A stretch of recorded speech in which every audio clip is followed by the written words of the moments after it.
नमस्कार, एपी सेन्टरमा स्वागत छ। म समा थापा। नयाँ सरकार गठनको प्रक्रिया अघि बढ्न सकिरहेको छैन, तर गण्डकी प्रदेशमा अविश्वासको प्रस्तावको तयारी गरिरहँदा मध्यरातमै अधिवेशन अन्त्य गरिएको छ। प्रदेशबाट सरकार विरुद्धका कदम चालिने भनिरहँदा मध्यरातमै गण्डकी प्रदेशको अधिवेशन अन्त्य भयो। यही बीचमा फेरि एमसीसी पास गराउने नगराउने भनेर मुद्दा पनि बिउतिएको छ। चुनाव अब कसरी अगाडि बढ्छ, कुन सरकारले कसरी चुनाव गराउँछ, यस्ता प्रश्नहरू सतहमा उब्जिएका छन्। सरकारको राजीनामा आउनुपर्छ भन्ने विपक्षीको दबाव पनि कायम छ। यही बीचमा अन्योलग्रस्त समस्या देखिएको छ। अब सरकारको योजना के छ, चुनावी तालमेल कस्तो हुने सम्भावना देखिँदैछ। आज यिनै समसामयिक विषयमा कुराकानी गर्नेछौँ र कुराकानीका लागि हामीसँग हुनुहुन्छ पूर्व मन्त्री तथा नेकपा नेता शेरबहादुर तामाङ। स्वागत छ। नमस्ते। नमस्कार। र हामीसँग हुनुहुन्छ विश्लेषक उद्धव प्याकुरेल। स्वागत छ। धन्यवाद। पहिला म शेरबहादुरजीबाट जान्न चाहे होइन, गण्डकी प्रदेशकै कुरा गरौँ। ताजा छ, अल्पमतमा पर्ने पक्का भएपछि अधिवेशन नै अन्त्य गरिनु कतिको जायज हो, त्यो पनि मध्यरातमा। लोकतन्त्रमा त बहुमतको कदर हुन्छ होला होइन, प्रक्रियाको कदर हुन्छ होला, यसमा यहाँको टिप्पणी के छ? अब त्यहाँ अल्पमतमा पर्ने कि नपर्ने भन्ने कुराको कुनै टुङ्गो छैन। अधिवेशनहरू अन्त्य हुन्छन्, फेरि चल्छ।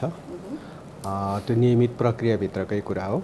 र अब सबै प्रदेशका अधिवेशनहरू पनि अन्त्य हुन्छन्, सङ्घीय चाहिँ अधिवेशन पनि अन्त्य हुन्छ। प्रतिनिधि सभा केन्द्रको राजनीतिको पनि कुरा गरौँ है। अविश्वासको प्रस्ताव आउने हल्ला चलेपछि होइन, अविश्वासको प्रस्तावको कुरा होइन, अहिले दुःखका साथ त्यो पुनर्स्थापित भएको छ। प्रदेशहरूमा पनि त्यस्तै छाया देखिँदैछ। यो नि संसद भनेको जनताका समस्याहरू मुखारित गर्ने थलो एउटा प्रक्रिया हुन्छ नि त। तपाईँ त एउटा निर्वाचित सांसद पनि, जनताका मुद्दा लिएर जाने ठाउँ।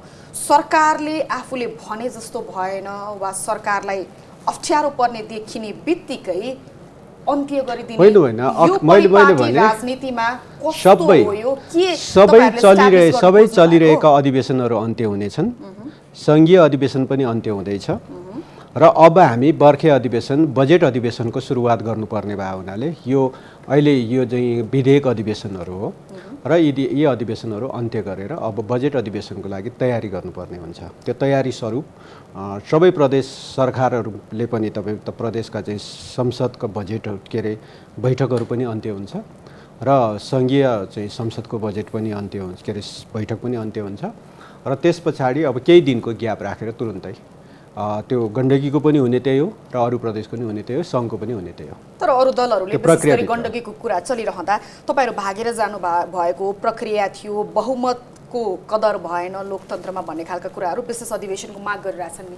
ठिक छ त, त्यो त अब प्रक्रियामा जानुहोस् न, विशेष अधिवेशनको प्रक्रियामा जानुहुन्छ। प्रक्रियाबाट जाने थलो नै तपाईँहरू थुनिदिनुहुन्छ थुन्या छैन, किनभने पार्लियामेन्टको सिस्टममा तपाईँको चाहिँ अहिले बजेट अधिवेशनको तयारीको लागि बैठकहरू बन्द गर्नुपर्ने हुन्छ र त्यो अन्त्य गरेरै अर्को बैठकको आह्वान गर्नुपर्ने हुन्छ।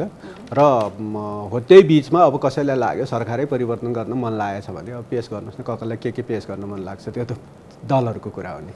उद्धवजीसँग मैले विचार जान्न चाहे, जस्तो गण्डकी प्रदेशकै कुरा गरौँ न होइन, मध्यरातमा अन्त्य भएछ, अविश्वासको प्रस्ताव लिएर जाने कुराकानी चलिरहेको थियो आज बिहान। यसलाई तपाईँले कसरी हेर्नु भएको छ? एउटा प्रक्रिया मिचिएको एक ठाउँमा भनेर हामीले आँखा चिम्लिने हो भने यसको छाया समग्र देशमा त्यो मात्रै होइन, गण्डकी प्रदेश मात्रै हेर्न भन्दा पनि हामीले अहिले तपाईँले सङ्घीय संसदकोबाट सुरु गर्नुभएको थियो। सङ्घीय संसदसँगै प्रदेश 1 मा कति महिनादेखि अविश्वासको प्रस्ताव छ र त्यहाँ चाहिँ संसदलाई, त्यहाँको प्रदेश संसदलाई के गरिराखेको छ त्यो हेर्नुपर्ने हुन्छ। कति मिटिङ बस्यो, मिटिङ बस्दा कति मिनट बसेर बन्द गरिराखेको छ र त्यो कुरा पनि हामीले बिर्सिनु हुँदैन। त्यस्तै हाम्रै बागमती प्रदेशको पनि तपाईँले हेरिरहनु भएको छ, कहिलेदेखि अविश्वास प्रस्ताव आएको थियो, कहिले आएर छलफल भयो, कहिले के भयो। र यसमा समग्रमा अहिले तपाईँले उठाउनु भएको कुरोमा माननीयज्यूले माननीयको लोगो लाउनु भएको छ। पहिला कानुन मन्त्री पनि हुनुहुन्थ्यो। हामीले त्यो लोगोलाई सम्मान किन गर्ने भने त्यो प्रोसेस अन्तर्गत चुनिएको हो र त्यसले प्रोसेस फलो गर्छ। अहिले तपाईँले भन्नुभएको थियो नि, लोकतन्त्र भने एनआरकी होइन, त्यसमा सर्टेन प्रोसेसहरू हुन्छन्। चुनाव जित्नु अथवा हार्नु, संसदमा मुख्यमन्त्री बन्नु अथवा नहुनुमा पनि राजीनामा बन्ने प्रक्रियामा गरिरहनु भएको छ। त्यो गौण कुरा हो, तर प्रोसेस महत्त्वपूर्ण कुरा हुन्छ। त्यही भएर मैले डेमोक्रेसीको वकालत गरेँ होला, तपाईँले डेमोक्रेसीको वकालत गरेर, मान्यज्यूले नि त्यही वकालत गरेर यहाँसम्म आउनुभएको छ। तर आज जसरी त्यसलाई मिच्ने प्रयास गरिराखेको छ, जस्तो तपाईँको हेर्नुहुन्छ भने म फेरि भन्छु, गण्डकीको तपाईँले उठाउनु भएको उहाँले मध्यरातको जवाफ दिइरहँदाखेरि डेफिनेटली मध्यरात भने हरेक अधिवेशन चाहिँ मध्यरात पछि नै सम्मको लागि चाहिँ गरेर भोलिपल्टदेखि अन्त्य गर्ने चलन छ। तर हिजो बेलुकासम्म तपाईँलाई थाहा थियो त्यो कुरा, मलाई थाहा थियो, म नागरिकले थाहा पाउनु पर्दैन। तपाईँले उठाएको प्रश्न चाहिँ त्यो होला कि डेफिनेटली हिजो बिहान अथवा अस्तिदेखि नै थाहा हुन्छ नि त संसदको अधिवेशन यो दिनदेखि अन्त्य गरिँदैछ भन्ने पहिला थाहा हुन्छ। तर त्यो चाहिँ एकदम इल इन्टेन्सनका साथ तपाईँले उठाउनु भएको, तर उहाँले चाहिँ अलिकति त्यसलाई ट्विस्ट गरेर जवाफ दिनुभयो। अन्त्य हुने त्यसरी हो, तर प्रक्रियामा गएर हुनुपर्थ्यो र डेफिनेटली प्रक्रिया छ त्यहाँ पनि। अब मलाई लाग्छ मैले अहिले भर्खर हेर्दाखेरि अविश्वास प्रस्ताव दर्ता भइसकेको छ। अब त्यसपछि उहाँहरूले चाहिँ संसदको फेरि अधिवेशन बोलाउनु हुनेछ होइन। बोलाएपछिको त्यो प्रक्रियाहरूमा त जाला। तर त्यसरी जाँदै गर्दाखेरि पनि हामीले बिर्सिन नहुने कुरा र हामीले हिट गर्नुपर्ने कुरा चाहिँ के हो भने प्रदेश 1 र प्रदेश हाम्रो बागमती प्रदेशको लागि नि हेरेर त्यसै गरी टालटुले बनाइयो भने मलाई दुईवटा कुरामा डर लागिरहेको छ। नम्बर 1, हाम्रो पहिलोचोटि प्रदेश सभाहरू यो अवस्थामा आछन्। अहिले 3 वर्ष हुँदैछ र प्रदेश सभाको सन्दर्भमा राष्ट्रिय रूपमै एक प्रकारको यो काम गर्दैन भन्ने एक प्रकारको कुराहरू पनि आइरहेको बावजुद प्रदेश सभालाई चाहिँ एकदम कमसेकम अब उहाँकै नेतृत्वले के गर्थ्यो थाहा छैन, कमसेकम शेरबहादुरजी चाहिँ प्रदेशको पनि वकालत गर्ने मान्छे हुनुहुन्छ। जनजाति, दलित, आदिवासी सबैको लागि चाहिँ स्पेसको लागि नि प्रदेश सभा चाहिन्छ भन्ने मान्छेहरूले चाहिँ कमसेकम त्यसको इज्जत बचाइदिनु पर्ने थियो। अहिले चाहिँ त्यो नाङ्गो नाच भएको छ र त्यो चाहिँ एजिएफ केही पनि काम नलाग्ने जसरी चाहिँ जुन भइरहेको छ त्यसले चाहिँ समग्रमा चाहिँ लोकतन्त्र र संसदीय राजनीति जुन भनिन्छ, उहाँहरू नि लामो समयदेखि संसदीय राजनीति हुनुहुन्छ, त्यसको चाहिँ खिल्ली उडेको छ। भोलि त्यो वकालत गर्नलाई उहाँहरू नै सडकमा आउँदाखेरि पनि फेरि तपाईँहरूको विगत त यस्तो छ नि भनेर क्वेसन गर्ने अवस्था नआओस्। यसलाई हामीले अस्ति भर्खर त्यत्रो आन्दोलनबाट ल्याएको संविधानलाई बचाएर अगाडि लानलाई, हाम्रा प्रदेश सरकारहरूलाई पनि अझ सबल बनाउनुको लागि चाहिँ अगाडि बढ्नलाई चाहिँ यहाँहरूले पनि ध्यान दिनु पर्यो, विधि प्रक्रिया। नत्र भने मैले होइन भने त्यो लोगोको सम्मान मैले किन गर्ने यदि उहाँहरू आफू सम्मानित स्थानमा बस्नुहुन्न भनेर एउटा जनताले प्रश्न गर्ने अवस्था चाहिँ आउन सक्छ। त्यसले चाहिँ कहिलेकाहीँ चाहिँ अलि राजनीति चाहिँ नराम्रो स्थितिमा लान सक्छ। त्यसमा चाहिँ सचेत हुनुपर्छ भन्ने चाहिँ मेरो चाहिँ आग्रह छ। यसमा शेरबहादुरजीको टिप्पणी के छ? जस्तो संघीयतालाई कार्यान्वयन गर्ने, प्रदेशहरूलाई बलियो बनाउने त यो हामी सबैको लामो समयदेखिको चाहना र इच्छा थियो नि त। तर आफूले भने जस्तो भएन कि भन्ने डरमा प्रक्रिया मिचेर जसरी अन्त्य गरिएको छ नि, यसमा यहाँको टिप्पणी के छ? अब केन्द्रमै हेर्ने हो भने पनि 2 महिना जस्तो मात्रै यहाँको प्रतिनिधि सभा चलेको देखिन्छ कि तपाईँ त निर्वाचित सांसद पनि आफ्ना कुराहरू कतिखेर लिएर जाने, तपाईँहरूको आफ्नै भूमिका पनि त कटौती भएको छ नि, त्यो मान्नुहुन्न? अब संसद अधिवेशन अन्त्य र त्यसको सुरुवात गर्ने कुनै पनि प्रक्रिया मिचिएको छैन। संविधानले दिएको, कानुनले दिएको त्यो अधिकार क्षेत्रभित्रैबाट गरिएका निर्णयहरू हुन्। कसले के राख्न खोज्यो भन्ने कुरा पर्खेर बसिँदैन। कसले के राख्न खोज्यो, फलानले यस्तो ल्याउँदैछ अरे कहीँ त्यस्तो दर्ता भइसकेको चिज होइन के, ल्याउँदैछ अरे यो कुरा प्रधान हुँदैन। र अनि त्यस पछाडि अब उद्धव सरले भन्नुभयो जस्तै ककललाई जानकारी दिएर गर्नुपर्ने हो त अन्त्य होइन, ककललाई जानकारी दिनुपर्ने हो, ककललाई भोटिङ गर्नुपर्ने, कुन जनताको अथवा को व्यक्तिहरूको चाहिँ सहमति लिनुपर्ने हो त अधिवेशन अन्त्यको। पूर्व जानकारी दिइदैन, अधिवेशन अन्त्यको जानकारी होइन, ककललाई दिनुपर्ने हो। जस्तो अब उद्धवजीले जानकारी प्राप्त गर्नु होला, अर्को कसैले भन्दा मैले त जानकारी पाएको छैन भन्ला नि होइन। त्यसले त्यसको निश्चित विधि विधानभित्रै, त्यसको संविधानले तोकेको विधिभित्रै जानकारी भएन भनेर त्यसैले त त्यो विधिभित्रै तपाईँको त्यो संविधान कानुनमा जे अनुसारको चाहिँ संसद अन्त्य हुन्छ, संसदको चाहिँ त्यसपछि बैठक डाकिन्छ, यी सबै कुराहरू त्यो विधिपूर्वक नै गरिन्छ। त्यो विधिभन्दा पर त विधि मिचेर। अब अहिले चाहिँ नयाँ सरकार गठन कहिले कसरी सबैको चासो छ होइन। नेकपा माओवादी, जसपा र नेपाली कङ्ग्रेस एक ठाउँमा आउन नसकिरहेको अवस्थामा के छ सरकारको योजना? तपाईहरुलाई अविश्वासको प्रस्ताव आउला नआउला, फेस गर्ने नगर्ने सरकारको मुड यति बेला के छ? अब नेपालको सन्दर्भमा अहिले भर्खरै नयाँ सरकार चाहिँ म भन्न सक्दिनँ। नयाँ सरकार भन्छौँ नि हामी, कसलाई ल्याएर नयाँ सरकार? एकचोटि, दुईचोटि, तीनचोटि प्रधानमन्त्री भइसकेकाहरू टेस्टेड, अलरेडी टेस्टेड, टेस्टेड भएर पनि कुनै केही त्यस्तो खासै केही एकदम उपलब्धि वाह भन्ने केही देखाउन नसकेकाहरूलाई लिएर आएर फेरि नयाँ सरकार फेरि त्यस्तै सरकार बनाउनु छ भने बनाउनु त भनेर त हामीले भनेकै छौँ। ल्याउनुहोस् अविश्वासको प्रस्ताव सबै दलहरू मिलेर ल्याउँछ भने पनि हामी खुसी नै हुन्छौँ। जसपाभित्र चाहिँ तपाईँहरूले फुट गराउन खोजिरहनु भएको हो, त्यस कारणले गर्दा जसपा अनिर्णित छ, जसपा अनिर्णित भएका कारणले गर्दा कुनै पनि राजनीतिक दल हामी आफै फुटको पीडाबाट अगाडि बढिरहेको राजनीतिक दल भएको हुनाले अर्को राजनीतिक दलभित्र फुट होस्, त्यहाँभित्र फुट भएर चाहिँ अगाडि बढोस् भन्ने हामी चाहना राख्दैनौँ। जसपाभित्र त खेलिरहनु भएको छ भन्ने कुरा होइन, जसपा एउटा नेपालको एउटा राष्ट्रिय राजनीतिक पार्टी हो। उहाँहरू स्वतन्त्र हुनुहुन्छ, होइन व्यक्तिमा जान्न म, उहाँहरू एउटा राजनीतिक पार्टी हो, राष्ट्रको एउटा चाहिँ राष्ट्रिय पार्टी हो। त्यसैले राष्ट्रिय पार्टी भएकोले उहाँहरूभित्र उहाँहरूले के डिसिजन गर्नुहुन्छ उहाँहरू स्वतन्त्र हुनुहुन्छ। हामीले हस्तक्षेप गरेर वा हामीले कुनै यस्तो गरिदियो भनेर भन्ने होइन। उहाँहरू जतिको एउटा राजनीतिक पार्टीलाई आरोप लगाएर अब फलानुले च्याप्यो, फलानुले च्याप्यो भन्दा उहाँहरूको अपमान हुन्छ। म उद्धवजीसँग आउँछु है। अब यो नयाँ सरकार गठनको प्रक्रिया पनि लामो समयदेखि चलिरहेछ आन्तरिक रूपमा, होइन, अगाडि त आइसकेका छैन, सरकार गठन हुन सकिरहेको छैन। प्रधानमन्त्री केपी शर्मा ओलीले बहुमत पुर्याएर देखाए हुन्छ नि भनेर खुल्लमखुल्ला चेतावनी दिइरहनु भएको छ। यो अवस्थामा नि के छ, प्रधानमन्त्री केपी शर्मा ओलीको नेतृत्वमा मुलुक अगाडि बढ्नुपर्छ वा जसरी गठबन्धनहरू बनिरहेछन् नि ती गठबन्धन आउनुपर्छ? अब म एउटा पोलिटिकल साइन्सको विद्यार्थी भए हुँदाखेरि जनरली चाहिँ के हुनुपर्ने हो भने जुन प्रधानमन्त्रीले संसद विघटन गरे र त्यसलाई असंवैधानिक भनियो, एउटा सामान्य मान्छेले नि बुझ्ने के भने कुनै पनि गैर कानुनी काम गर्यो भने त्यो मान्छेलाई पनिसमेन्ट हुनुपर्छै पर्दैन। तर यत्रो असंवैधानिक काम गर्ने प्रधानमन्त्री फेरि संसदमा अहिलेसम्म फर्केर नि जानुभएको छैन र उहाँहरू जुन त्यो लोगो थियो त्यो लोगो थुतेर फालिदिने प्रधानमन्त्रीलाई फेरि लोगो लाएर चाहिँ सलाम गरेर वेलकम गर्ने सिस्टम चाहिँ संसारमा कहीँ पनि छैन होला नेपालमा बाहेक। त्यो हुँदाखेरि उहाँले त नैतिकताको आधारमै मैले गरेको नीति, जब मैले लिएको नीति जब असंवैधानिक भन्दैछियो सम्मान्य सर्वोच्च अदालतले, त्यही भएर तपाईँहरू अगाडि जानुहोस् भनेर बाटो प्रशस्त गरिदिनु पर्थ्यो। त्यो हुँदाखेरि मेरा माननीय सांसदहरूको पनि इज्जत रहन्थ्यो, त्यो लोगो फर्काएर फेरि लाउँदाखेरि पनि इज्जत रहन्थ्यो भने आज त्यो अवस्था नदेखिनु आफैमा दुर्भाग्यपूर्ण हो। त्यही भएर प्रधानमन्त्रीज्यूको भन्दा पनि यसमा चाहिँ मेरा माननीयज्यूहरू जसले आफूलाई माननीय भन्नुहुन्छ, हामी पनि माननीय भनेर सम्बोधन गर्छौँ, उहाँहरूले यसरी भन्यो नि कुनै अब असंवैधानिक भनेर त भनिदिइसकेको, त्यसमा त कसैले लुकाउन छुपाउनु पर्ने काम छ। यस्तो असंवैधानिक काम गर्ने प्रधानमन्त्रीलाई चिनिरहनु नै मलाई लाग्छ त्यसले नै लोकतन्त्रको कतिपय रूपमा खिल्ली उडाइसकेको छ। त्यो अवस्थामा अब प्रधानमन्त्रीज्यूले त उहाँको स्वस्फूर्त राजीनामा आउनुपर्थ्यो, ल उहाँले टेर्नु भएन भने संसदले वे आउटहरू दिनु पर्थ्यो। अहिले मान्यज्यूले कुरा गरिरहनु भएको छ के अरे अरूलाई किन प्रधानमन्त्री दिने, त्यो उहाँहरूको हाउसको हो, मैले त इलेक्ट गरेर उहाँहरूलाई पठाउने हो, हाउसले प्रधानमन्त्री चुन्ने कुरा हो। तर हाउसले चाहिँ प्रधानमन्त्री चुन्दाखेरि विभिन्न क्राइटेरिया राख्छ कि राख्दैन होला र कुनै एउटा व्यक्ति पनि त्यहाँ चाहिँ अहिले के भयो भने फेरि हाम्रो पहिलाको हाउस भने उहाँहरू दुईवटा पार्टी मिल्दाखेरि एउटा के अरे पार्टीको स्ट्रङ बहुमत भएको र अरू चाहिँ अल्पमतमा भएको सन्दर्भमा विपक्षी दल भन्ने पनि त्यो बेला चाहिँ आइडेन्टिफाइड थियो सबभन्दा ठुलो तर सत्ता बाहिर रहेको।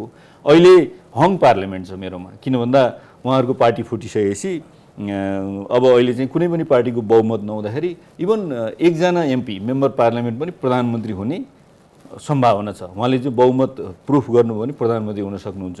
त्यो अवस्थामा अब मेरा सांसदहरू नपुग्नु, त्यो अवस्थामा मेरा राजनैतिक दलहरू नपुग्नु र त्यसरी असंवैधानिक काम गर्ने प्रधानमन्त्रीलाई आज पनि चिनिरहनु चाहिँ दुर्भाग्यपूर्ण छ। र उहाँले आज पनि फेरि ल ठिकै छ भनेर एक प्रकारले संसदमा गएर रिग्रेट गरिदिइसके भए नि ल एक हदसम्म त मेरो प्रधानमन्त्री जसको कदम चाहिँ असंवैधानिक भनिएको थियो त्यो प्रकारको ऊ हुन्छ भन्नु, त्यो पनि छैन। उहाँ संसद पनि जानुभएको छैन अहिलेसम्म र अहिले पनि बाहिर चाहिँ त्यसलाई फेरि अर्को विघटनको उसमा घनचक्करमा लान खोज्दै हुनुहुन्छ भने नि जस्तो नेपाली कांग्रेस उसको भूमिका के हुनु पर्थ्यो? माओवादी केन्द्र जो अत्यन्तै बिचकिएर बाहिरिएको छ, समर्थन त फिर्ता लिएको छैन, तर केपी ओलीका क्रियाकलापलाई उसले दिन दहाडै यो प्रतिगमनकारी हो भनेर भनिरहेको छ। जसपा आफैमा अनिर्णित छ। यी तीनटा दलहरूको के कमजोरी देख्नुहुन्छ? तीनटा मात्रै होइन, मैले भने नि इभन त्यहाँको चाहिँ एउटा मात्रै सांसद पनि हुनुहुन्छ हाम्रो कुनै पार्टीबाट, होइन, उहाँको पनि भूमिकामा चाहिँ अब जनताले प्रश्न चिन्ह लाउँछ। किन भन्दा पार्लियामेन्टलाई जुन जनताको सोभरेन्ट, पहिलो सोभरेन्ट भने त पार्लियामेन्ट हो नि, हामीले बुझेको छैन।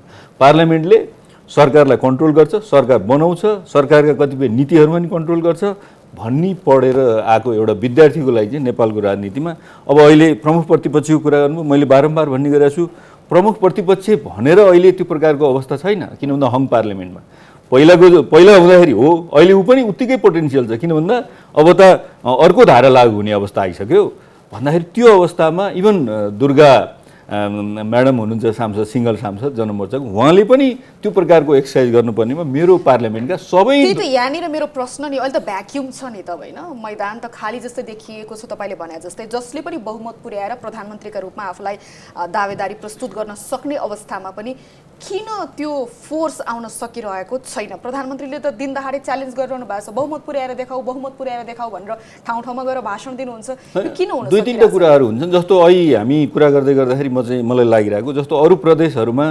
बेसिकल्ली हाम्रो मान्यज्यूका जुन पार्टीमा जुन फ्याक्सन हुन्छ त्यो फ्याक्सनमा भएका मान्छेहरूको र अरूको अलिक फरक जस्तो देखिरहेछ है। जस्तै अब तपाईँको सुदूरपश्चिममा त्यहाँको चिफ मिनिस्टरले चाहिँ के भनिदिनु भयो भनेदेखि ल म फ्लोर टेस्ट गर्छु, प्लिज मलाई फेसिलिटेट गरिदिनुहोस् भने चिफ क्या कायदा हामी एप्रिसिएट गर्छौँ कि उहाँ पदमा रहनु नरहनु त प्रोसेस भने त्यो हो नि त। त्यस्तै मेरो प्रधानमन्त्रीले नि आफू दुई दल मिलेर ठुलो दलको प्रधानमन्त्री भएको र आफूले लिएको नीतिलाई असंवैधानिक भनिसकेको अवस्थामा उहाँले चाहिँ कि फ्लोर टेस्टमा जानु पर्थ्यो कि भनेदेखि राजीनामा गरेर हिँड्नु पर्थ्यो। नम्बर 1 नगर्दाखेरि पनि मेरा सांसदहरूले चाहिँ अब रोल खेल्न पर्थ्यो। त्यसमा प्रतिपक्षी दल भन्ने नेपाली काङ्ग्रेस पनि पर्छ, अरू पनि पर्छ। अब त्यो चाहिँ अब त्यही बुझ्न नसके, मैले पनि एनालिसिस गर्न नसकेको कुरो चाहिँ त्यहाँनिर छ।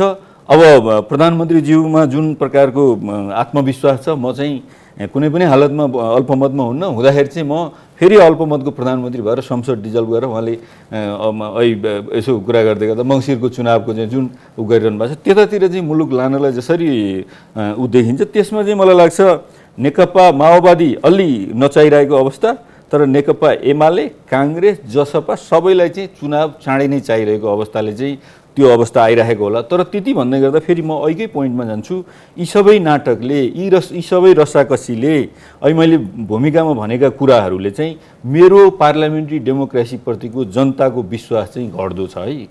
त्यसलाई चाहिँ माइन्ड गर्नुपर्छ।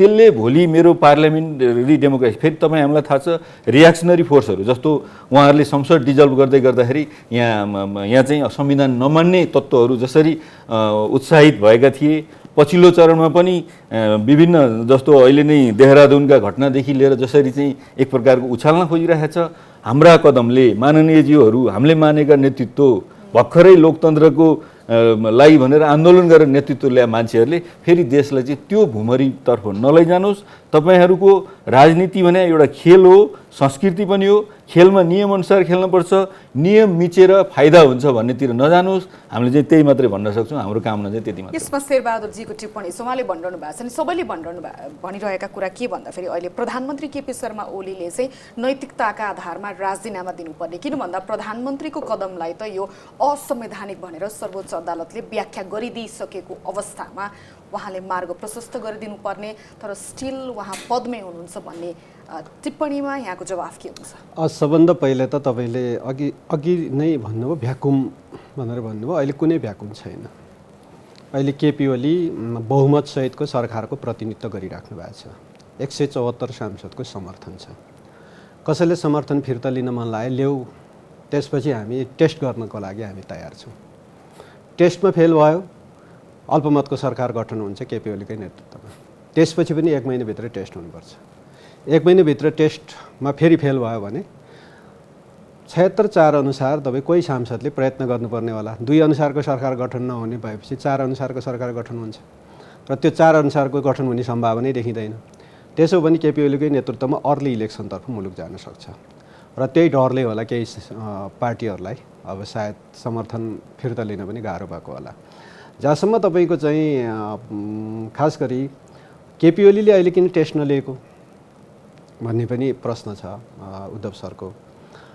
हो, तपाईँको चाहिँ पश्चिमको प्रदेशमा भयो के भन्दा समर्थन गरिरहेकोले फिर्ता लियो समर्थन, त्यस कारणले उहाँ टेस्ट लिन जानु पर्ने अवस्था रह्यो मुख्यमन्त्रीजीले।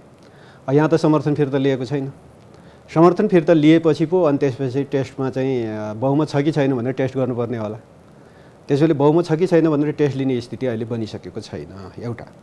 अर्को चाहिँ जहाँसम्म नैतिकताको प्रश्न उठ्यो कि राजनीतिक कुराको छिनोफानो तपाईँको चाहिँ अदालतले आफ्नो हिसाबले गर्छ कि संविधान कानुनको व्याख्या गर्ने राइट्स न्यायालयलाई दिएको हुनाले न्यायालयले आफ्नो फैसला गर्छ, त्यो फैसला हामी मान्छौँ, फैसला मानेर अगाडि हिँड्छौँ। त्यसो भएको हुनाले तर यद्यपि त्यो तपाईँको न्यायालयले गर्दा पनि राजनीतिक र संवैधानिक प्रश्नहरूको छिनोफानो हामी यो डेमोक्रेसीमा हामीले सार्वभौम सत्ता नेपाली जनतालाई नै भनेका छौँ, संविधानको प्रस्तावनामा छ। त्यसैले जनताले जे फैसला गर्छ त्यो फैसला हामी स्वीकार गर्छौँ र अदालतले गरिएका फैसलाहरूको पुनरावेदन, राजनीतिक प्रश्नहरूको पुनरावेदन जनअदालतमा हुन्छ, न्यायाधीश जनता हुन्छन् र तिनले फैसला गर्छ र त्यो प्रक्रियाहरू नियम कानुन त्यो सबै फलो गरेका छौँ हामीले। त्यो विधि प्रक्रिया नियम फलो नगरेर कहाँ हिँडेका छौँ? सबै नियम पालना गरेका छौँ, सबै फैसलाहरू स्वीकार गरेका छौँ, सबै फैसलाहरूको हामीले कहीँ कतै त्यसको विरोध गरेका छैनौँ। त्यसो भएको हुनाले तर यद्यपि पनि राजनीतिक प्रश्नहरूको छिनोफानो जनअदालतमा हुन्छ र जनअदालतबाट जनताले निर्वाचन मार्फत आफ्नो अभिव्यक्ति दिन्छन्। केपी ओलीले सही गरेको थियो कि गलत गरेको थियो त्यसको फैसला जनताले गर्छ। यो अर्ली इलेक्सन भन्नुभयो नि, मङ्सिरको चुनाव भन्नुभएको। अब यो परिस्थिति परिघटना अहिले सरकार बहुमतकै सरकार छ, केपी ओलीले नेतृत्व गरिराख्नु भएको छ र हामी प्रष्ट छौँ त्यो कुरामा। केपी ओलीलाई प्रधानमन्त्री मानेर कुनै राजनीतिक दलले स्वीकार गर्छ भने हामीले त्यसलाई स्वागत गर्छौँ भनेकै छौँ, वार्ता सबैसँग छ। होइन केपी ओली बाहेकको हामी सरकार गठन गर्छु भनेर कोही आउँछ भने पनि त्यसमा पनि हामी स्वागत गर्छौँ, हामी खुसी नै हुन्छौँ त्यसो गर्दाखेरि। त्यसो भएको हुनाले त्यसरी सरकार गठन भयो भने छिटो गर्नुहोस् भनेर लाग्दै पनि फागुन तपाईँको चाहिँ 11देखि आज चैत्रको होइन अब धेरै यता आइसकेको छौँ हामी, वैशाख लाग्ने बेला भइसक्यो। अब यत्रो अवधिमा पनि गर्न नसक्नेहरूले फेरि अर्को सरकार गठन गर्ला अनि के नै उ गर्ला, हामी त्यो पत्यार लाग्दैन। तर यसरी कुराहरू अगाडि बढिरह्यो भने नि, जसरी राजनीतिक घटनाक्रम अगाडि बढिरहेको छ, गैर दलीय सरकार पनि बन्न सक्ने खतरा यो मुलुकमा छ। त्यो सम्भावना छैन। त्यस्तै सरकारले चुनाव गराउँछ भन्ने आँकडाहरू हल्लाहरू त्यस्तो कुनै सम्भावना छैन, त्यस्तो कुनै सम्भावना छैन। पार्लियामेन्ट छ, पार्लियामेन्टमा राजनीतिक दलहरू छन्, राजनीतिक दलका मान्यज्यूहरू हुनुहुन्छ, पार्लियामेन्टको गणित के हुन्छ भन्ने कुरा मुख्य कुरा हो। उद्धवजीको यसमा टिप्पणी के छ? यही केपी शर्मा ओलीको सरकारले मङ्सिरमा चुनाव गराउँदा राजनीति ट्र्याकमा जान्छ के हुन्छ? मलाई त चुनाव गर्छ भन्ने नि लाग्दैन। जसरी चाहिँ तिक्दममा फसिरहेछ नि, जस्तो अहिले आफूलाई अनुकूल व्याख्या गरेर भएन कि, जस्तो एक के अरे सुदूरपश्चिमको र गण्डकीको जुन व्याख्या गरिदिन्छ केन्द्रमा व्याख्या, त्यसो भए एक नम्बरमा चाहिँ किन फ्लोर टेस्ट नगरे त? त्यत्रो समयसम्म संसदलाई चाहिँ 15 मिनट स्थगन गरेर अरू किन गरे? 3 नम्बरमा के एकै दिन भोलिपल्ट ल्यायो अविश्वास प्रस्ताव, कति महिना लाग्यो? त्यो बिचमा के प्रोसेसहरू भए भन्दा अहिले पनि तपाईँले गण्डकीको चाहिँ सिम्पली बुझ्ने भाषामा चाहिँ रात र अग्राफ बोलाउँछ। आजै भयो भनेदेखि मैले केही म्यानुपुलेट गर्न सक्दिनँ, तर प्रोसेस फलो गर्दा 15 दिनपछि भयो भने काहीँ मिलाउँछु कि? त्यही होइन र मकसद। त्यही भएर त्यस्तो मकसदहरू, त्यस्ता छिर्केहरू यदि राजनीतिक दलहरूले हान्दै गयो भने अहिले तपाईँले भनेमा मैले अहिले पनि एलर्ट गरेको छु, म आफैलाई पनि लोकतन्त्रको लागि हामी अस्ति पनि सडकमा गएको मान्छे, हामीले चाहँदा नचाहँदा पनि तपाईँले भने जस्तो अस्ति पनि आयो कहाँबाट चाहिँ अर्कै सरकार प्रधान न्यायाधीशको नेतृत्वमा सरकार आउने अवस्था आयो। त्यो यस्तै गरी छिर्के हान्दै गइयो भने कसले बचाउने होइन? उहाँहरूलाई पनि अर्को सरकारको चुनावमा जान इच्छा छैन, जसरी अरूलाई उहाँको सरकारले चुनाव गराउने उसमा। किनभने नियम नमानेपछि त तपाईँले नियम नमानेपछि म मान्नुपर्छ। होइन मैले मान्यज्यूहरूको लोगोलाई सम्मान गर्दै भने नि, उहाँको लोगोलाई सम्मान गर्दा प्रोसेस फलो गर्नुहोस्, त्यसलाई तिक्दममा नलैजानुहोस्। त्यसो गर्नुभयो भनेदेखि चाहिँ सबैले डिफेन्ड गर्न सक्छ, होइन यो प्रक्रिया गलत हुन्छ है, पार्लियामेन्ट्री डेमोक्रेसीमा कुनै अर्को मान्छे आएर इलेक्सन गराउने ऊ हुँदैन, यो कुनै मिलिट्री अथवा कुनै रुल होइन, अथवा ट्रान्जिसन पनि होइन। हामी अस्ति भर्खर संविधान ल्यायो भन्न सकिन्छ होइन। तर यस्तै तिक्दममा गइरह्यो भने मलाई त डर के छ भने यो होल सङ्घीयताको मर्म, जसरी मैले अहिले पनि भने कतिपय मान्छेहरूले यसलाई अपनत्व दिएका छन्। हामीले अलि अस्ति भर्खरै मात्रै एउटा सर्वे गर्दाखेरि ठुलो सङ्ख्यामा मान्छे चाहिँ अब राजनीतिक परिवर्तन र बेसिकली स्थानीय सरकारमा सबभन्दा बढी उहाँहरूको चाहना, उहाँ इन्गेज हुने, त्यसपछि पनि सङ्घीय सरकारभन्दा प्रदेश सरकारमा चाहिँ झन्डै 1% बढीले चाहिँ प्रदेश सरकार पनि हाम्रो नजिकमा छ भनेर त्यो प्रकारको आशावादिता जगाइरहेको सन्दर्भमा प्रदेशलाई जसरी निकम्बा बनाउने खेल खेलियो अहिलेको यो 2-3 वर्षको बिचमा, र अहिले प्रदेशमा जुन नाटकहरू भइरहेका छन्, अहिले मैले बारम्बार यो गण्डकीलाई मात्रै आइसोलेसनमा नहेरौँ, अरू प्रदेशको पनि हेरौँ भनेर जुन भनिरहेको छु, सँगसँगै सङ्घमा पनि जुन प्रकारको राजनीति भइरहेको छ, मलाई लाग्छ प्रधानमन्त्रीज्यूले फ्लोर टेस्ट गरेर अथवा उहाँले उ गर्दा गइदिएको भए त्यसको जुन सम्मान एउटा बचेर जान्थ्यो पार्लियामेन्ट डिजल्भ गरिसकेपछिको, त्यो फेरि सँगसँगै पार्टी पनि टुटेको अवस्था छ होइन। त्यो दुइटै केसमा उहाँले गरिदिएर गएको भए जुन ऊ हुन्थ्यो, र सँगसँगै अहिले हामी कुरा गरे जस्तै अरू पार्टीहरूले पनि त्यहाँ चाहिँ जेसुकै होस् अर्को सरकारको लागि वातावरण बनाउन जुन प्रयास गरे भए हुन्थ्यो, त्यो हुँदाखेरि संसदप्रति मैले चुनेको सांसदहरूप्रति अविश्वास हुनु भने चाहिँ लोकतन्त्रको लागि घातक कुरा हुन्छ। त्यसले तपाईँले भने जस्तो अवस्थातिर नै लाने सम्भावना चाहिँ बढेर जान्छ। त्यसप्रति चाहिँ हामी सावधान भएर सचेत भएर, नियम हो खेलको नियम, म फेरि पनि भन्छु संविधान छ, नियम छ, कानुन छ, त्यसलाई फलो गरौँ, तिकदम चाहिँ नअपनाऊ भन्ने नै मेरो सबै राजनीतिक दलहरू। दलीय सरकारको नेतृत्वमा चुनावमा जाने सम्भावना पनि यसरी नै चिजहरू अगाडि यसरी नै हो। जस्तो तपाईँको पहिला पनि खिलराज रेग्मी नेतृत्वको सरकार पनि त यस्तै परिस्थिति पहिला पनि हेर्नुहुन्छ भने बाबुराम भट्टराईजी प्रधानमन्त्री भइरहँदाखेरि उहाँलाई अरूले एक्सेप्ट नगर्ने, उहाँले अरूलाई एक्सेप्ट नगर्ने गर्दाखेरि अर्को उसमा पुग्यो होइन। त्यो अवस्था झन् अहिलेको अवस्थामा चाहिँ बाबुरामजी भन्दा पनि अझ रिजिडिटी बढायो हो कि मेरो अहिलेको कार्यकारी मङ्सिरमा चुनाव भयो भने चाहिँ यो डेडलकको, यो राजनीतिक डेडलकको हल हुन्छ के हदसम्म? होइन, त्यसमा नि कतिपय मान्छेले के भन्छन् भने अहिलेको संसदले काम दिएन, भोलि अर्को आउँछ कि भन्दा। ए बाबा, के ग्यारेन्टी छ के कुनै पार्टीले बहुमत ल्याउँछ? अहिलेसम्म कुनै पार्टीले बहुमत ल्याएको छ? अहिले नेकपाको बहुमत थियो, अस्ति नेकपा एमालेको थिएन नि त। उहाँहरू त्यत्रो उसमा जाँदाखेरि ल्या सिट त बहुमतभन्दा कमै हो। त्यही भएर माओवादीसँग उहाँहरू हात मिलाउनु पर्यो भन्दा भोलि पनि आउने, अहिले कङ्ग्रेसले केही सिटहरू बढी जित्ला तैपनि बहुमत त आउने अवस्था छैन हाम्रो इलेक्ट्रोल सिस्टमका कारणले भन्दाखेरि भोलि पनि चुनाव जित्ने त मान्यज्यूहरू जस्तै हो त। अनि उहाँहरू अहिले चाहिँ नचलाउने संसद भोलि चलाउनुहुन्छ भन्ने के ग्यारेन्टी? अहिले नदिने निकास उहाँहरूले भोलि दिनुहुन्छ भन्ने के ग्यारेन्टी? कहाँ चाहिँ चेन्ज हुने अवस्था छ? अहिले उहाँले नि भन्नुभयो अहिलेको मेरो पार्लियामेन्टमा 4 जना त भूतपूर्व प्रधानमन्त्री हुनुहुन्छ होइन। भोलि उहाँहरूमध्ये पनि धेरै जितेर आउनुहुन्छ होला, उहाँहरू पनि जित्ने नै सूचीमा हुनुहुन्छ होला भने मेरो स्ट्रक्चरमा अहिले काम नगर्नेले भोलि काम गर्छ भन्ने के ग्यारेन्टी? अहिले बहुमत नआउनेले भोलि बहुमत आउँछ भन्ने के ग्यारेन्टी? कसैको बहुमत आउँदैन होला। पात्रहरू त यिनै हुने त होइन, घुमिफेरी राजनीतिक वृत्तमा त अब अर्को चुनाव हुन्छ, अर्को नेतृत्व आउँछ, अर्को सांसदको लट आउँदाखेरि जनताले चाहे जस्तै खोजे जस्तै काम हुन्छ भन्नेमा ग्यारेन्टी के? चुनावले कुनै व्यक्तिलाई एउटा पदमा त पुर्याउला, जनताका आकांक्षाहरू पहिलो कुरो त हो जनताले चाहे जस्तो खोजे जस्तो भएन भन्ने जुन खालको तर्क विश्लेषण छ नि, त्यो त्यसमा धेरै सत्यता छैन। तर्क मात्रै होइन नि, त्यो सत्यता होइन र तपाईहरूले नि आफूहरू मिल्न सक्नुहुन्न।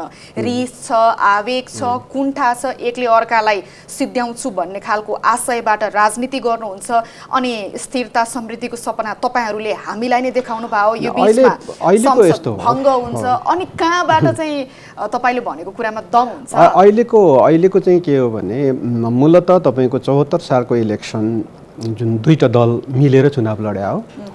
अघि उद्धवजीले भन्नुभएको जस्तै कसैको बहुमत थिएन। नेकपा एमालेको 121 हो, एक्लैसिङै 138 चाहिन्थ्यो। माओवादी केन्द्रको 53 सिट थियो अनि त्यो जोडेर 174 सिटले सरकार चलायो। मिलेर चुनाव लड्या कारणले मिलेर सरकार बनायो। हामी 76 संविधानको धारा 76 को 2 अनुसारको सरकार चलाएको हो। त्यसपछि ती दुई बीच 75 जेठ 3 गते एकीकरणको घोषणा, त्यसपछि 76 मा हामी पुग्यौँ, बहुमतको सरकार बनाउन पुग्यौँ।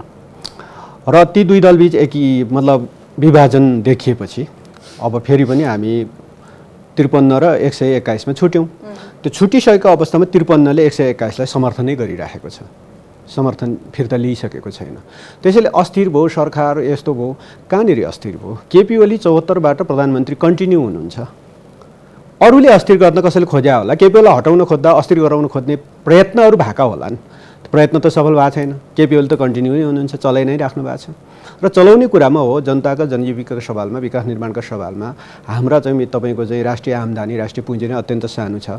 8.5 खरबको चाहिँ तपाईँ राजस्व हो। यो अहिले चालु बजेटको चाहिँ राजस्वको अनुमान हो।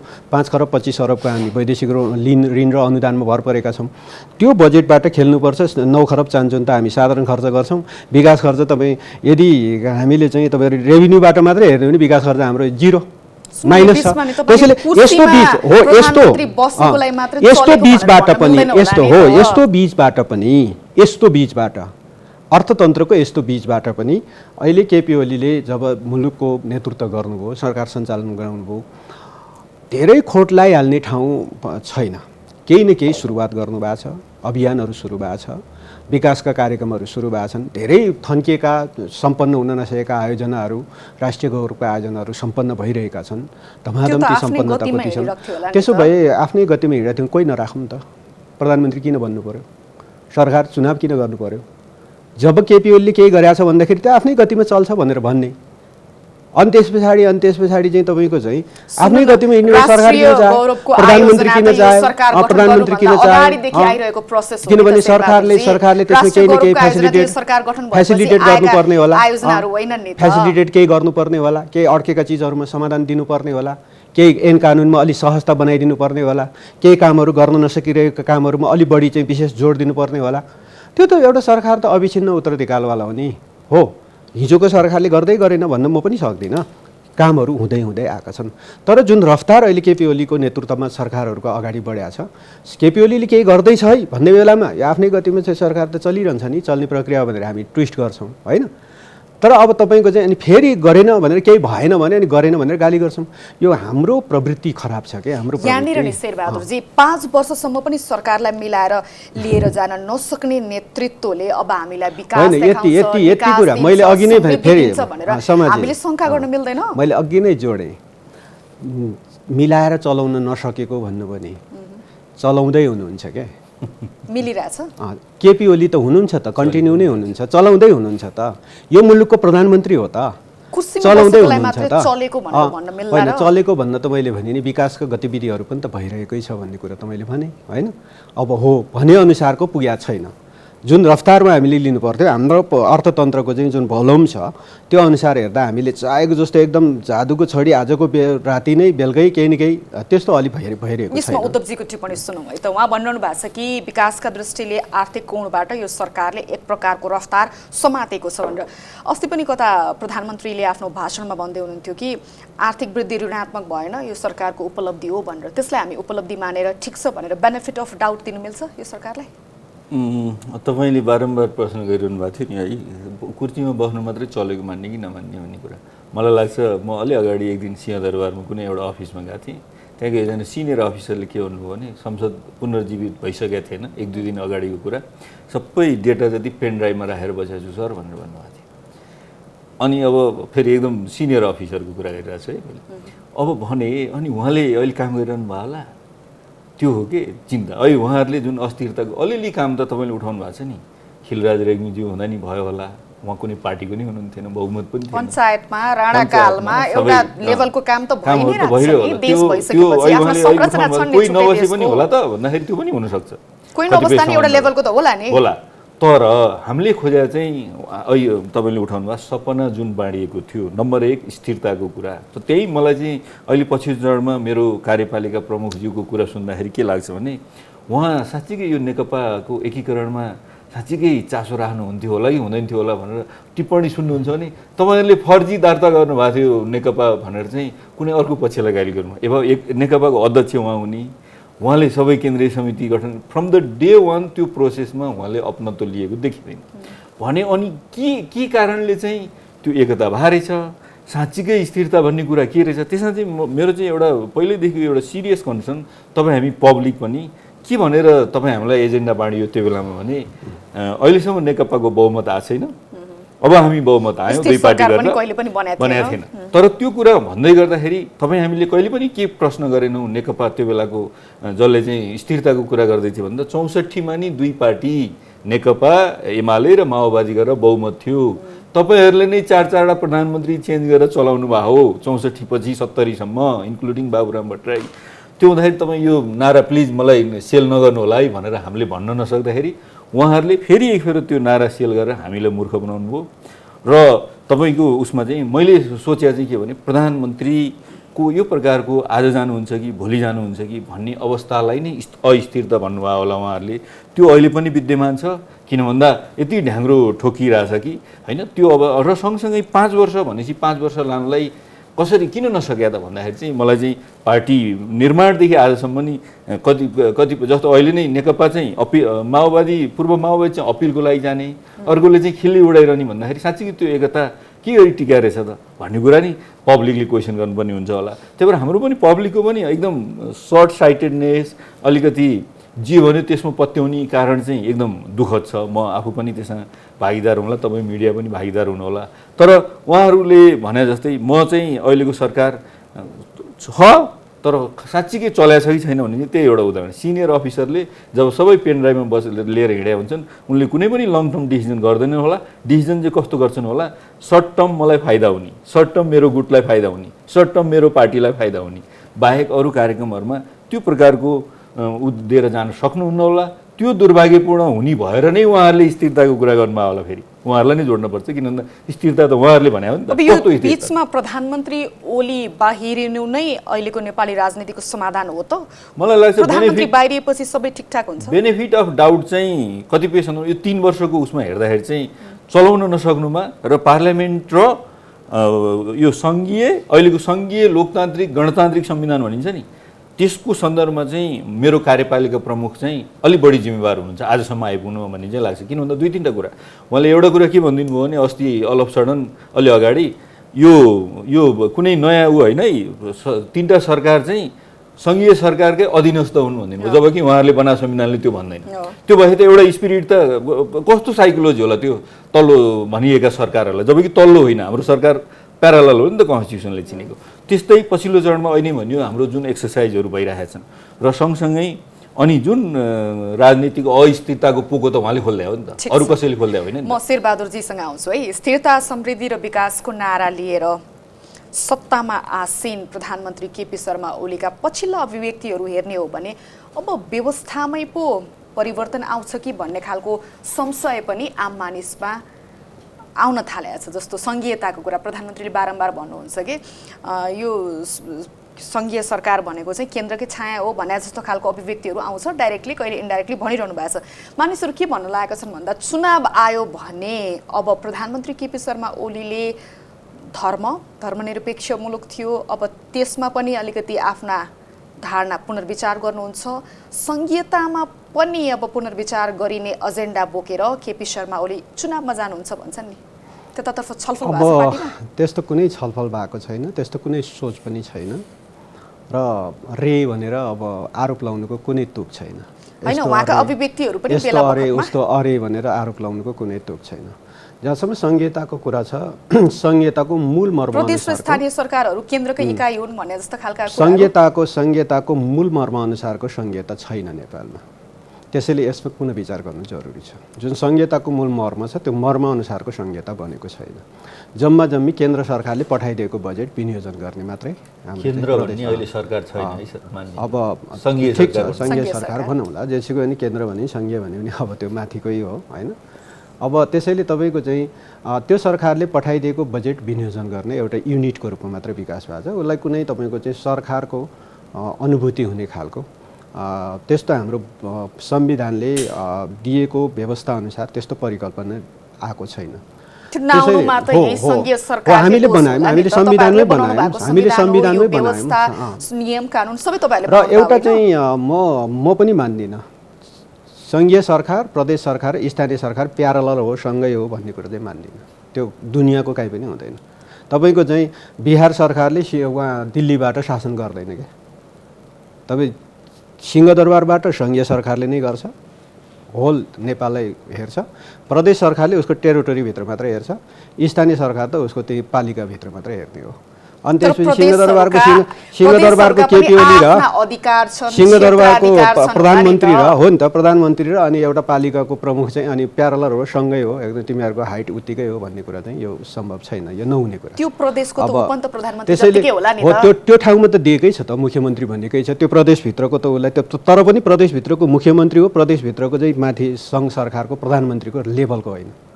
त्यो लेभल हुनै सक्दैन। मलाई अलिकति सिधा बताइदिनुहोस् यति न, यो कुरा प्रश्न संघीयता हो। खारेज हुन्छ, तपाईँहरूले त्यो एजेन्डा लिएर जानुहुन्छ? त्यसैले संघीयता हो, संघीयताको संघीयताको अहिलेको जुन खालको चाहिँ हामीले संघीयताको मर्म अनुसारको जुन एउटा युनिट सङ्घीय सरकारले पठाएको बजेटलाई विनियोजन गर्ने युनिटको रूपमा मात्रै विकास भएको देखिन्छ। यसलाई यो रूपमा होइन, यसलाई थप अधिकार सहितको चाहिँ बनाउनुपर्छ भन्ने कुरामा हाम्रो कन्सर्न हो। र स्थानीय तहलाई त अझ बढी जति अधिकार छ योभन्दा बढी अझ अधिकारहरू दिएर बरु स्थानीय तहको सङ्ख्या घटाउँ, केही फरक पर्दैन। सङ्ख्या जति हामीले 753 बनाएको छौँ, यसले यो युनिट धेर भयो र यो युनिट धेर भएको हुनाले बरु त्यसमा युनिटको सङ्ख्या घटाएर त्यसलाई अझ पावरफुल बनाएर तपाईँको चाहिँ सबै विकास, निर्माण, डेलिभरी, जनतासँग प्रत्यक्ष सरोकारको विषयहरू स्थानीय तहलाई हस्तान्तरण गर्ने हो भने अनि संघीयता वास्तविक संघीयता हुन्छ। संघीयताको स्वरूप मात्रै परिवर्तन हुन्छ कि तपाईँहरू खारेज नै गरिदिनुहुन्छ? खारेजसम्मका कुराहरू हामी त्यो त रेमा हामी जाँदैनौँ। हामीभित्र कुनै त्यस्तो विषयमा छलफल भएको छैन, कुनै त्यस्तो मनोविज्ञान पनि छैन। बरु त्यसलाई स्ट्रेन्थेन गर्नलाई के गर्नुपर्छ, थप अधिकारहरू कसरी दिनुपर्छ, बरु यो विषयमा हामीभित्र छलफल हुन्छ। अब चुनावमा जाँदा नि जस्तो अस्ति पत्रकारको चुनावमा नि एक प्रकारको गठबन्धन देखिएको थियो नि, प्रचण्ड, नेपाल खनाल होइन, अनि तपाईँहरूको चाहिँ विप्लव समूहसँगको तालमेल, यी दुईटा बीच प्रतिस्पर्धा हुन्छ? अब चुनाव त हेर्नु न, 74को चुनावमा अलिकति फ्ल्यासब्याक जान चाहन्छु। 74को चुनावको स्थानीय तहको चुनाव भइरहँदाखेरि नेपाली काङ्ग्रेस र माओवादी केन्द्र सरकारमा थियो र चितवनको महानगरपालिकाको भरतपुरको मात्रै एउटा उदाहरण हेर्दा पनि तपाईँको चाहिँ सत्ताको प्रयोग कसरी हुन्थ्यो। तर पनि नेकपा एमाले प्रतिपक्षमा थियो, ऊ चुनावमा गयो र उसले केही ठाउँ अब त्यस्तै सत्ताको व्यापक प्रयोग गरेर, दुरुपयोग भन्दिनँ, प्रयोग गर्नुभयो होला उहाँहरूले, प्रयोग गरेर जे गर्नुभएको छ त्यस्तो कुरालाई झेलेर पनि हामी निर्वाचनमा गयौँ। नेकपा एमाले त्यति बेला शानदार ढङ्गले स्थानीय तहमा जित्यौँ र त्यति बेला माओवादी केन्द्र र एमाले बिचको सम्बन्ध कम्युनिस्ट पार्टीको बिचको सम्बन्ध जस्तो थिएन, निकै तिक्ततापूर्ण सम्बन्ध थियो।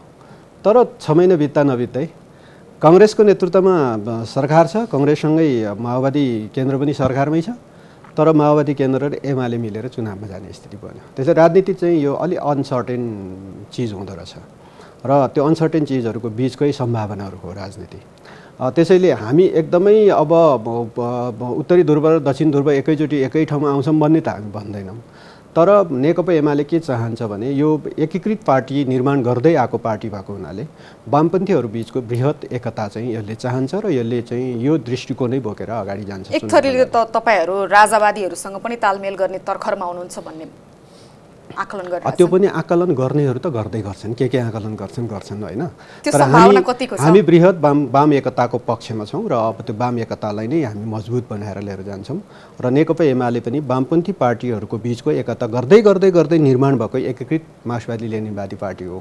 त्यसो हुँदाखेरि एजेन्डा मिल्ने कतिपय हाम्रा दृष्टिकोणसँग एजेन्डा मिल्नेहरूको बिचमा वास्तवमा हामीले वामपन्थी पार्टीहरूको बिचको एकतालाई नै हामीले प्रथम प्रायोरिटी। राजावादीहरूसँगको तालमेलको सम्भावना गृह कार्य अब त्यस्तो कुनै राजनीतिक दल गठन गरेर आएको देखिँदैन। हेर्नुहोस् उहाँहरू होइन, कुनै राजनीतिक दल गठन गरेर म राजा मान्छु भन्ने राजनीतिक दल गठन गरेर आयो भने त अब उहाँहरूको स्पेस के हुन्छ यो मुलुकको राजनीतिमा त्यसपछि निर्धारण होला।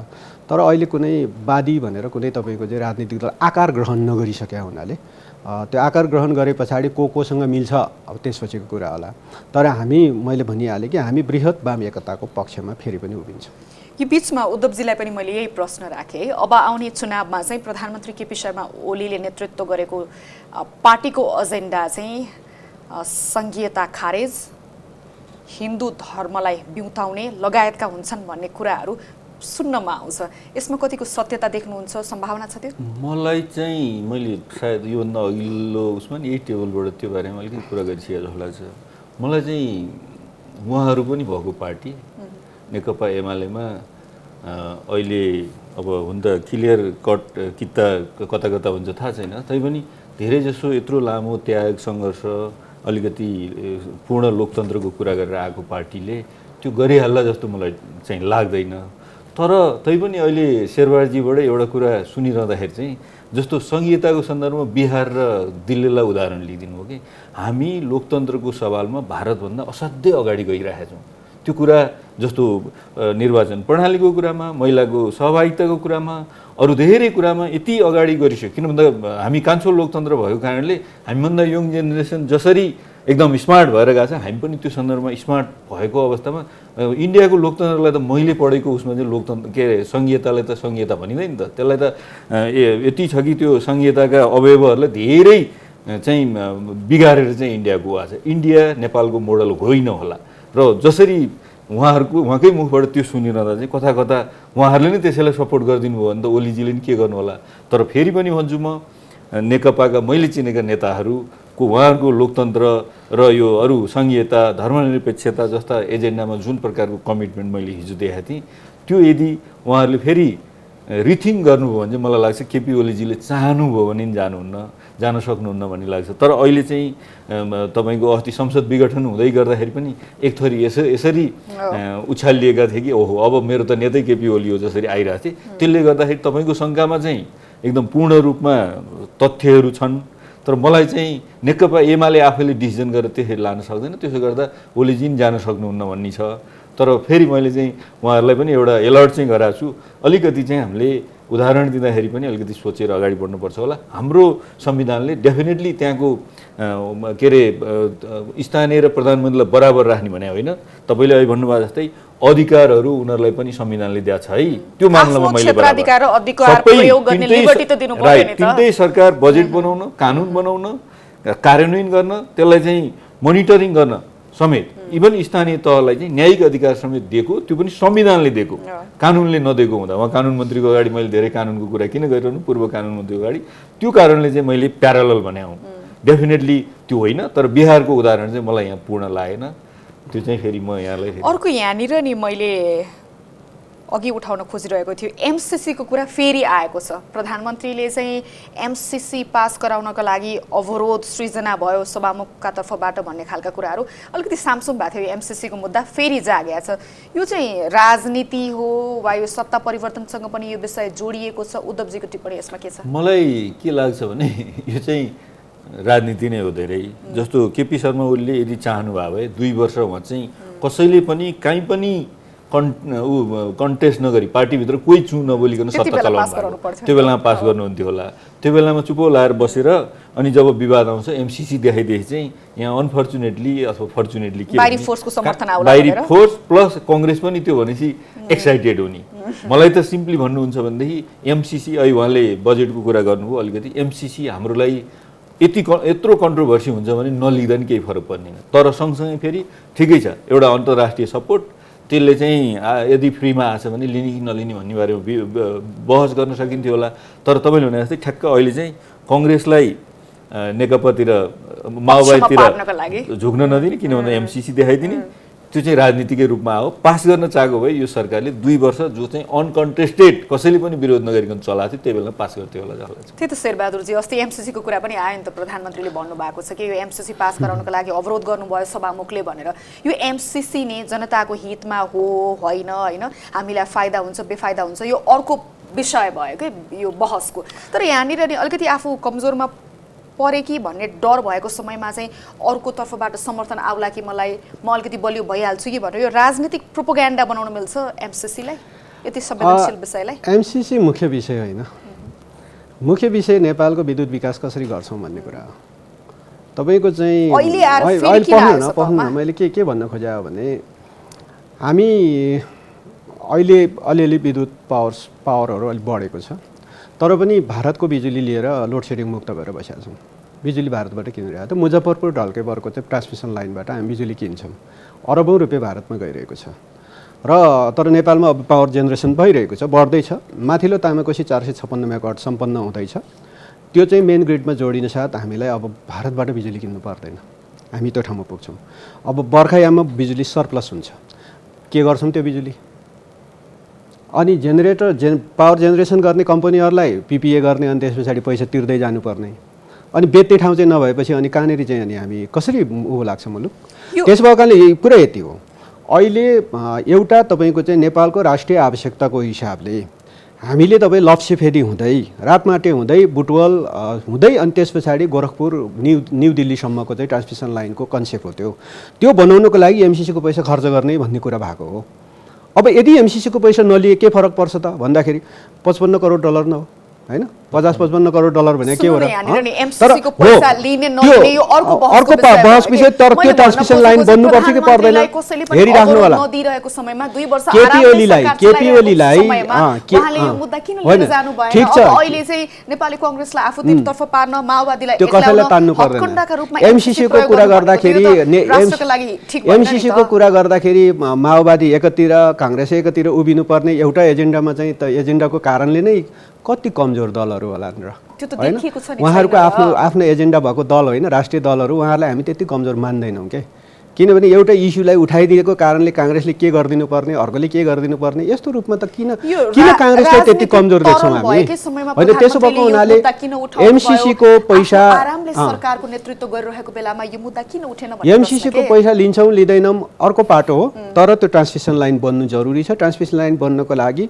यदि केपीओली नै यो मुलुकमा कन्टिन्यू गर्छ भने म ग्यारेन्टी दिन्छु त्यो ट्रान्समिसन लाइन बनाउँछौँ यो मुलुकले अहिले 15,000 मेगावाट बनाउने भन्ने अठोट लिएको छ त्यति पिपिए गरिसकेका छ विद्युत प्राधिकरणहरूले खोइ कसको पालामा के गरेर पिपिए गरेर थाहा छैन त्यो सबै हामी चाहिँ सम्पन्न गर्छौँ मेरो प्रश्नको जवाफ दिनु भएन के अहिले चाहिँ राजनीति अलिकति तरल छ सरकार कहिले ढल्ने ढल्ने अन्यल छ नि त स्थिति तर केपी शर्मा ओलीले आरामसँग नेतृत्व गरिरहेको समयमा यो विषय किन उठाउनु भएन भन्ने मात्रै प्रश्न होइन त्यसका आफ्ना सर्टेन तपाईको चाहिँ प्रोसिड्युरहरू त हुन्छ त्यति बेला प्रोसिड्युरहरू थिए त्यसलाई तपाईको चाहिँ विभिन्न मन्त्रालय कानुन मन्त्रालय हुँदै तपाईको चाहिँ अर्थ मन्त्रालय हुँदै सबैको सहमतिहरू चाहिन्थ्यो त्यो सबै प्रोसेसमा अगाडि पार्लिमेन्ट्री सिस्टम अलि लेन्दी नै हुन्छ है यति कुरा चाहिँ सबै जनताले पनि बुझ्नुहोस् तपाईँ मार्फतै होइन अलि पार्लिमेन्ट्री सिस्टम अलि लेन्दी हुन्छ तर त्यो लेन्दी प्रोसेसमा हामीले आफ्ना त्यो प्रोसेसहरूमा अगाडि बढ्दै जाने क्रममा जब पार्लिमेन्ट प्रस्तुत हुने बेलामा हामी विवादमा फस्यौँ कसैले चाहिन्छ भन्यौँ कसैले चाहिँदैन भन्यौँ चाहिँदैन भने पनि ठिकै छ अब राष्ट्रको अर्को बजेट खोजेर भयो भने बनाउनुपर्छ भन्ने मुडमा हामी छौँ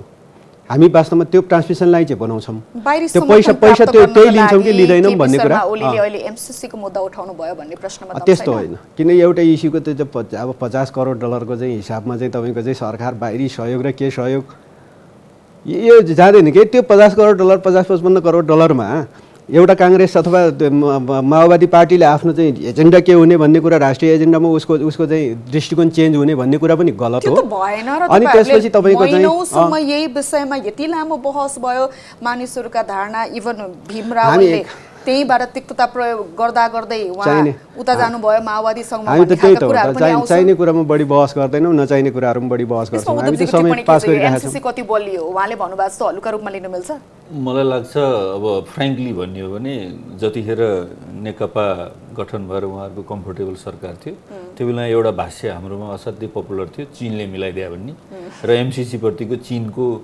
धारणा तपाईँ हामी सबैलाई थाहा छ त्यो बिचमा अब उहाँले संसदीय पार्लियामेन्टको जतिसुकै लामो वकालत गरे पनि मलाई लाग्छ त्यहाँतिर गएर जोडिया छ र जब अप्ठ्यारो पर्छ मलाई चाहिँ उहाँले अहिले राजनीतिक उसमा जस्तो अहिले भनिराखेको छ हामी पनि आन्तरिक रूपमा पनि बनाउने कुरामा त हामी पनि एग्री गर्छौँ नि त बनाउनु पर्छ यदि त्यो नेपालको लागि फाइदा छ भने लिँदा पनि हुन्छ तर प्रोसेस मिलाएर लियो हतियार बनाउनु चाहिँ भएन र सहमति गर्दाखेरि पनि जस्तो प्रतिपक्ष छ नि ओपनली आफ्नै साथीहरू छ नि ओपनली हैन जे ट्रान्सपरेन्ट छ कतिपय कुरा चेन्ज गर्छ भने ओपनली चाहिँ त्यसलाई गरेर गयो भने त्यो ठुलो कुरो होइन नेपाललाई अहिले उहाँसँग एग्री गर्छु ठुलो पैसा पनि होइन तर तपाईँ र मेरो एग्रिमेन्ट चाहिँ राजनीतिक हत्कण्डा नबनाऊ र त्यसले चाहिँ जियो पोलिटिकल मिनिङ चाहिँ अवश्य लिएको छ उत्तरले त्यसलाई एकतिर हेरिरहेछ दक्षिणले त्यसलाई एकतिर हेरिरहेछ त्यसैको बिचमा हाम्रो प्रधानमन्त्री नि गोटी चाल्न खोज्नुहुन्छ भन्ने कुरा चाहिँ त्यो लुकेको कुरा हो जस्तो मलाई लाग्छ अब अन्तिममा आइसकेका छौँ अबको यो राजनीतिक निकास के देख्नु भएको छ प्रधानमन्त्रीले राजीनामा दिनु भएन यसरी नै पदमा बसिरहनु भयो भने त्यसलाई कन्डिसन मानेर निकास के हुन सक्छ अब किन भन्दा राजीनामा दिने सम्भावना त देखिएको छैन नि मैले तपाईले त हामीले माननीयज्यूहरूलाई सत्ता चेन्जको गोटी के अरे जिम्मेवारी दिइसकेका छौँ संसदले डिसिजन गर्नुपर्छ संसदको बलात् हत्या जसरी हिजो भएको थियो त्यो हुनु हुँदैन त्यहीँ एक्सर्साइज गरेर एउटा प्रोसेसमा जानुपर्छ र त्यो बाहेक अरू विकल्प छैन नत्र भने हामी उहाँहरू कमजोर हुँदै गर्दा नेपालको लोकतन्त्र कमजोर हुन्छ तपाईँ हामी लेख्ने बोल्ने मान्छेको स्थिति पनि कमजोर हुन्छ त्यो आजको दिनमा पनि त विकल्प त दिन सकेका छैन मलाई लाग्छ त्यो उसमा चाहिँ बिस्तारै धकेलिँदै जाँदैछ उहाँहरूप्रति यसै गरी नै क्वेसन गर्नु पर्यो आज शेरबहादुर सरसँग हाम्रो जसरी अन्तर संवाद भयो हैन त्यसै गरी नै अन्तर्संवाद हुँदै जाँदाखेरि मेरो विचारमा उहाँहरूले आफ्नो भूमिका थाहा पाउनु पर्यो र कतिपय सन्दर्भमा अहिले मैले एउटा सानो कुरा छुटाइराखेको थिएँ प्रधानमन्त्रीलाई अस्ति सभामुखज्यू चाहिँ संसद चल्न सकेन भनेर जानुभयो भनेर न्युज आयो कि त्यो चाहिँ मेरो संसद र माननीयहरूप्रतिको चाहिँ घोर अपमान हो कि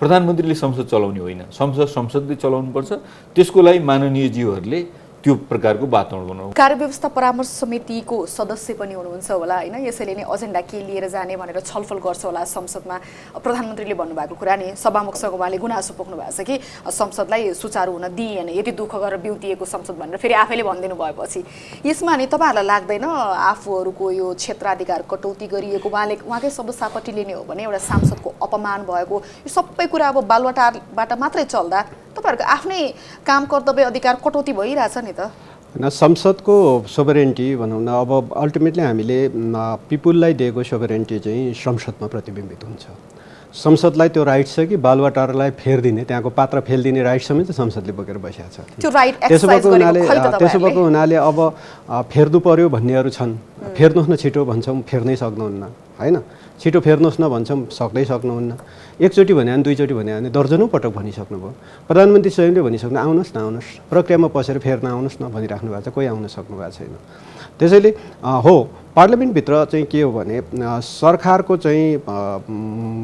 सरकारको बहुमतको सुनिश्चितता नभइकन त्यहाँ कतिपय पार्लियामेन्टमा बिलहरू प्रस्तुत हुँदैनन् यो दुनियाँमा चलेको नियम हो त्यसैले तपाईको चाहिँ हो माओवादी केन्द्र अलिकति पहेँलो भएर बसेको छ ऊ ढ्याक्कै हरियो म एकदम समर्थन गर्छु पनि भन्न सकेको छैन म रातो भए मैले समर्थन फिर्ता लिने भन्न सकेको छैन यो सरकारको रणनीति के छ रणनीति बनाउन त माहिरै जस्तो देखिएको छ एकपछि अर्को कदमहरू चालिरहेछ अब तपाईहरु के गर्नुहुन्छ हामी त आरामले वास्तवमा अब मुलुकको समृद्ध विकास तपाईँ हामी समृद्ध नेपाल तपाईँ सुखी नेपाली जुन नारा हामीले बोकेका छौँ त्यो अनुसार काम गर्दै जाने हो ककललाई त्यसप्रति चित्त बुझ्दैन अब हटाउन मन लाग्छ हटाउनुहोस् हामीले भनेकै छौँ हैन अब हामी वास्तवमा देशको चाहिँ विकासको समृद्धिको इस्युमा हामी निरन्तर काम गरिरहेकै छौँ कसरी अमूर्त भयो तपाईको चाहिँ विकासकै कुरा गर्दाखेरि हामी कतिपय ठुला आयोजनाहरू पनि सुरुवात भएको छ तपाईको चाहिँ पूर्व पश्चिम चुरे पहाडको फेदफेद हामीले मध्य पहाडी चाहिँ सँगै तपाईको चाहिँ चुरेको फेदफेद मदन भण्डारी लोकमार्गलाई सुरुवात गरेर अहिले धमाधम काम भइरहेको छ पुष्पलाल लोकमार्ग जस्तो सडकहरू काम भइरहेको छ निरन्तर चलिरहेको छ हुलाकी राजमार्ग अवरुद्ध भएको सडक अहिले काम सुरु भएको छ राम्रो काम सुरु भइरहेको छ अहिले हरेक तपाईँ 165 वटा निर्वाचन क्षेत्रमा एउटा रणनीतिक सडकको सुरुवात भएको छ बजेटै नभएको ठाउँमा प्रधानमन्त्रीले त्यो गर्न मिल्छ भन्नुभयो अब त्यो भन्ने नै सांसद फेरि त आफ्नो क्षेत्रमा गएर समाचार दिन्छ कि मान्यज्यूको चाहिँ पहलमा चाहिँ यो फलानु सडक पारेकोमा धन्यवाद भन्ने समाचार दिइरहेछ त्यसैले अब तपाईको चाहिँ हो नि त भूकम्पपछिको पुनर्निर्माणले रफ्तार लिएर आज अन्तिम चरणमा छ ल यो सबै चिजमा हामी निरन्तर छौँ अब यसलाई अवरोध गर्नलाई कोकोलाई आएर अब केपीओलाई हटाएपछि मात्रै अनि त्यस पछाडि चाहिँ गर्न सकिन्छ भन्ने लाग्छ भने हटाउनुहोस् आउनुहोस् भनेकै छौँ हामीले त्यसैले हामीले कुनै छैन सरकारको कुनै त्यस्तो राजनीतिक कदम चाहिँ के हुन्छ हामी राजनीतिक रूपमा पनि प्रष्टै छ त जब तपाईको चाहिँ अर्ली इलेक्सन इट्स ओके आउँछ भने पनि जानुपर्ने परिस्थिति बनेछ भने हामी स्वीकार गर्छौँ तपाईको चाहिँ होइन 2 वर्षपछिको इलेक्सन हो भने केपीओलीकै नेतृत्वमा सरकार टिकिरहन्छ यसमा कुनै दुविधा छैन अब आउने भए त अस्ति नै आइसक्नु पर्थ्यो होइन कसरी सम्भावना हुन्छ यत्रो पार्लियामेन्ट छ पार्लियामेन्टमा पार्टीहरू छन् पार्टीका सांसदहरू छन् अब 275 जना त निर्वाचित सांसदै छ त नेता दल हुँदा हुँदै गैरदलीय सरकारको नेतृत्व हामीले भोगिसकेका छौँ नि त अहिले त्यो सम्भावना छैन सम्भावना देख्नु भएको छैन अहिले त्यो कुनै सम्भावना किनभने पार्लियामेन्टभित्र अब निर्वाचित जनप्रतिनिधिहरू हुनुहुन्छ ऊ जनप्रतिनिधिहरूको त्यो मैले भने पार्लियामेन्टको सोभरेन्टी उसले चाहिँ त्यो प्रयोग गर्छ अब केपीओली नै बहुमत छ भने त्यो बहुमत सो गर्छ उसले होइन केपीओली बाहेकको बहुमत हुन्छ भने त्यो सो गर्छ पार्लियामेन्टले त्यो कुरामा त्यो दुईटै कुरामा हामी एकदम खुसी साथ स्वीकार गर्छौँ हामीलाई कुनै दुविधा छैन त्यो कुरामा हस् यहाँहरू दुवैजनालाई समय र विचारको लागि धन्यवाद केपी शर्मा ओली नेतृत्वको सरकारको अबको रणनीति के चुनाव कसरी कसको नेतृत्वमा यिनै समसामयिक विषयमा आज हामीले छलफल गर्यौं अर्को हप्ता अर्को विषयका साथ उपस्थित हुने नै छौं तबसम्मका लागि बिदा दिनुहोस् नमस्कार